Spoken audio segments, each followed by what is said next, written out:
Hi, my name is Frankie. Thank you for listening to my mom. I never listen.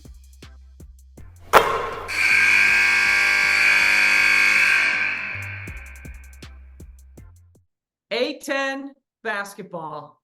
George Washington head coach Caroline McCombs. We go way back, coach, and I'm so glad you could join us on Nothing But Net. Thanks for being here. Awesome. It's so great to see you and have be here with you.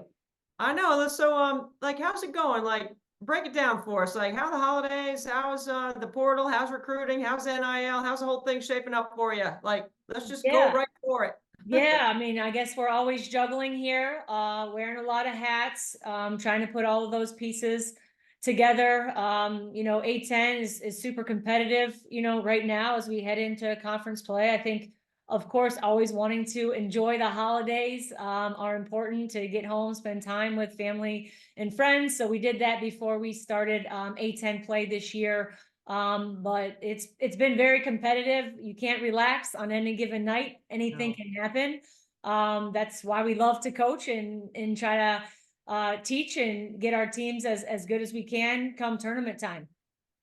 Are you finding yourself right now at this point of the season? Because I think most coaches are doing one of the other. They're either teaching or they're problem solving, finding solutions, solutions to all kinds of adversity and things that you might deal with off the court, which we don't want to talk about here. We want to talk about stuff like from an offensive standpoint, or defensive, what are some of the things that we're trying to teach and trying to solve? Yeah, that's a great question. I mean, I think we're definitely doing our best to teach and problem solve. We are just came off of a bye week and had a competitive game last night where the outcome wasn't what we wanted. And so as a coaching staff, we're back to the drawing boards trying to figure out those answers to the test to come up with a good game plan to teach our team, for tomorrow's practice. And so offensively hasn't been our strongest suit this year, really struggling to put the ball in the basket. And so how can we figure out better ways, to do that and help our team be more successful on the offensive end? So I'm excited to get back and work on all of those things, with our team. Spreading the floor, spacing the floor, I think is going to be really important for us. I know we have shooters that can put the ball in the basket, which always helps when you can put the ball on the floor with that great spacing. So really trying to be better in both of those areas. If I recall from last year, our conversation and the last time you and I talked, I think you were trying to install a new offense. So you were bringing new concepts to your team and you're trying to mesh the personnel you had with what you wanted to run. And then this year, I'm assuming you're trying to do the same things because it takes some time to install what you wanted to install. Yeah, absolutely. And so I think that was really fun. Last year I think we only graduated one person, but she was very dynamic. So just sort of understanding when you have players that can, or a specific player that really can hit a shot late in the clock and just sort of make those plays, it really takes a lot of pressure off of everybody else to have to score if they're more of a role player than a go-to player. And so I think that we have some different pieces this year. Again, kind of going back to spacing the floor more when we've been playing more two dominant post players. That hasn't allowed us to get the spacing that we need. And so as those are both two very good players for us, it hasn't helped our team to be successful or as successful as we want to be. So we're looking at that to do some things differently. And we have some veteran guards, and so they know the system. And so we just need to play a little bit better, just a little bit better, right? It doesn't take a lot, but those little mistakes go a long way. No, I think, this time of year, like in the summer, you're putting your concepts in and you're trying to get in the best shape you can be in. And then as the season goes on, you're trying to maintain your conditioning or try to elevate it. And, playing with two posts is one way that will present some challenges for other teams. Playing with one post presents some other challenges based on the style of play that you want to play. So that's what I love about your flexibility to find a way. That's why I say teach and problem solve, because I think they kind of go together when you're, in conference play and you're going to play some teams, where you play them and when you play them always matters, right? Absolutely. And just the matchup, right? Some teams you just match up with better than others. I think we have the personnel to match up against some different teams, which is something I enjoy about, coaching is you have so many different players on your roster to be able to match up, with different teams is always important. But yeah, I mean, we're going into a stretch where we're going to have, 3 games in a 7-day span. So the rest and the being healthy and being able to be our best is really important and be fresh. Rest and reps. That's something I hear a lot of coaches talking about this time of year.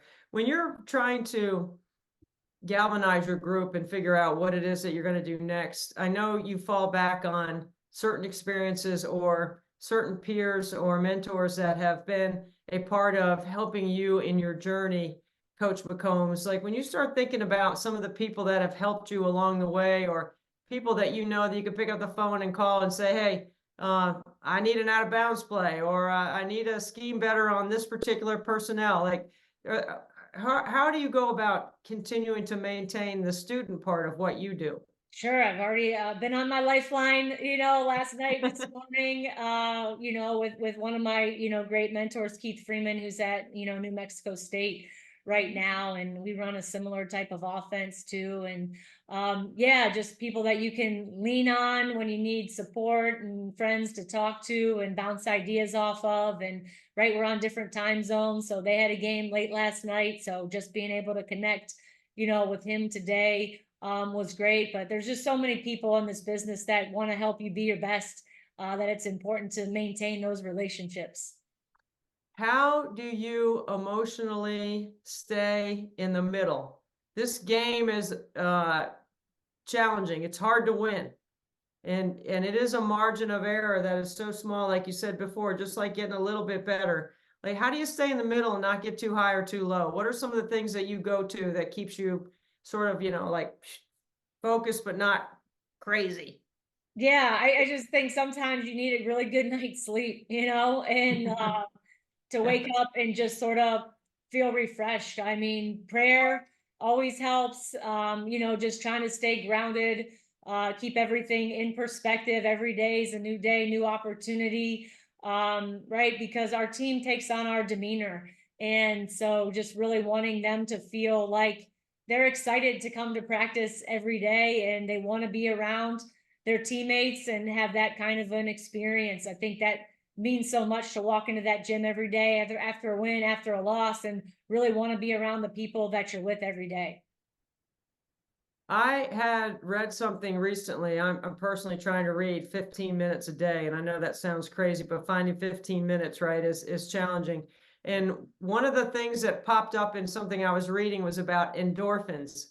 And I was thinking about, like the energy that it requires to do what we're doing and to maintain it at a high level and be the leader and take care of yourself and to make sure that, you are doing the things that you just said. Where do you get the endorphin boost? Because we all need it. Like, what's your endorphin go-to? I don't mean like, a cup of coffee or, some sort of power drink. I'm like, there's got to be something. Like, what is it for you? I'm trying to, what is my endorphin? I don't know. I mean, like you said, trying to read a little bit is really good. I think it does put some things in perspective. Maybe listening to something from John Gordon or Inky Johnson, sort of kind of inspires me, gets me back to, where I need to be. Those two people are so positive, that they just kind of fuel me, give me the energy that I need to project, to my team. I wish John Gordon would have me on his podcast one day, because right up here, yeah, I love it. I don't have the new ones yet, but I definitely I have my book right here, The One Truth.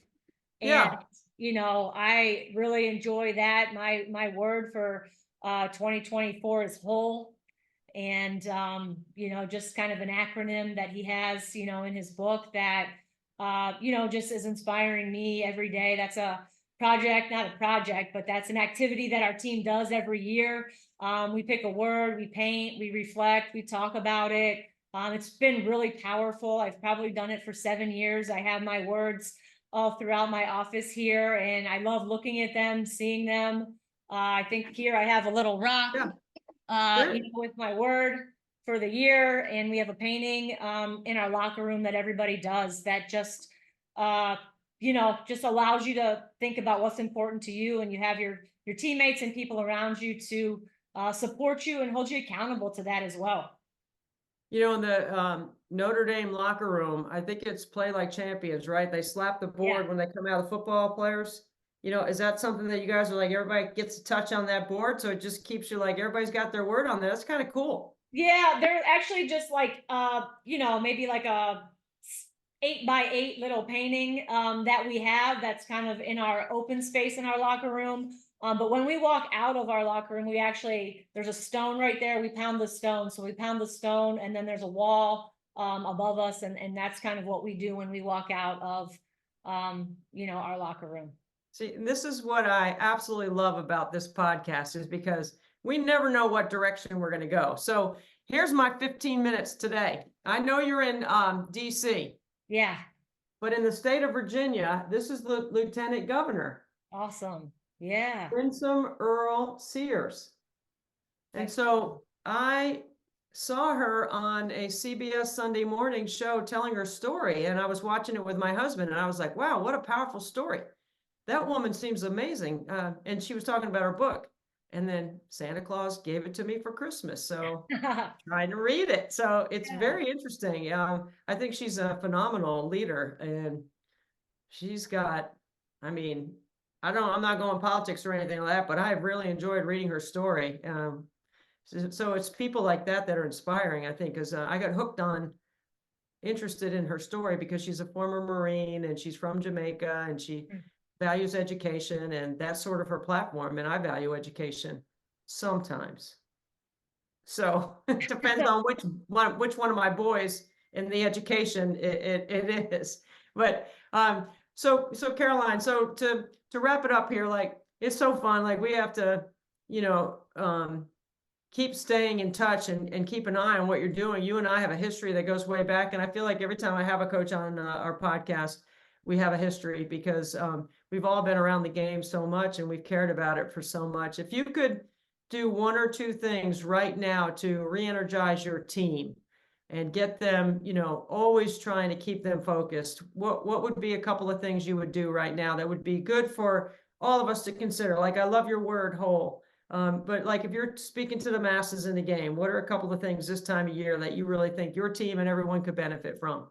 Yeah, I was just thinking, like, we need to fuel their mind with the positive things, like a highlight tape, a highlight reel of them doing things that they do really well. I just want them to, when they go to bed at night, they're visualizing the things that they do well on the court. I feel like we recognize our mistakes and our errors and blow those up so much that we don't focus on what we do well. And so at this time of year, when things haven't gone your way, like, how do you train your mind to know what you can do and be able to do that really well? And so that's something that I want us to be able to bring into, our practice tomorrow, is just having that, mindset. And then I think we just need a reset. We just need a reset button. We haven't started off as well as we want to in A10 play, but we've played really good competition. So I don't want to take anything away from us or the teams we've played. Basketball's not going to get any easier as we keep going, because all the coaches have really good scouts, but we just need to hit the reset button. I know who we are. I know who we can continue to become. Well, it has been fun playing show and tell with you today on Nothing But Net. So thank you for all your props and visuals that you've provided. And I've done the same thing, and I love that. That's what I love about spending time with the coaches. So thank you so much, Caroline McCombs, the head coach at George Washington, for being on Nothing But Net with us. Thank you, Debbie, for having me. Always great to see you and catch up.